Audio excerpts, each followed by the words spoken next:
NDA partner हम एकam kilasan tulis MP de cila maga bantau kose nomor bagi NDA partner jadi nomor raupe bilok mukai bilok nam tiare kan parti ada friend terus guru bhag oh bhag lah tibu itu bahai mustuna je tambah dia kata ke ideologi jung tarik NDA saya penting jadi nomor rau mukai bilok tadi ke ek bawa pasal ti ke bangaci ke bang perkat sindit abaci bama beri buat de ci kata jadi nata ber cucu pada nata cucu lah kan ro hapo parlemen but open na ki press lakran bala da job yang isam taisin alat election mungkin prime minister di bawah mudi ni kata gumur pelong no ban penyak no ya ka demokrasi ya ka hapo India nalor ba penyak si ya ka secularism penyak saya ka demokrasi ka gumur berpelong election kumulong hapo Russia hapo South Korea buat kita terjadi kini election ban upawa seperti election tu job Putin ini election tu jung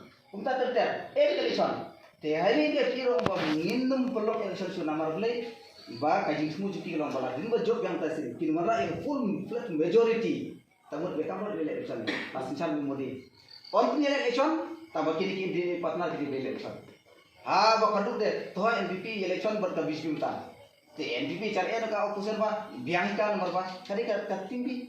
Kumta lesi kita ki eksekutif cuma ki NPP partner bubur bah. Lesi ke abul form di independen parti honor te nama betul betul blok kita di aku jiman tagri dia cungi te nata susu pada kitu kembali festum coba cuci parti lada baklar te map lada baklar ko kembali susu parti kita te bomba banjo da yo bakah kabur kan lain bagi itu no itu jenis songkang te persentan te nama terus kira-kira national listen seperti bahagi tapi pergi Kristen dan sang antara Muslim nomor sang kata bang nomor split iki Muslim ban persubahan Muslim to cang rumur to cang to itu kita iki bukan tak iki bajian ada nikah kasai perkat di WP nasional parti te ban ya dapat terbang ya tak saya beruji ide benon ke regional spirit karena spirit berubah di parti ulung di bukan ada jinci cuma lompat tentang ya wai buat di baru di lukai di lokani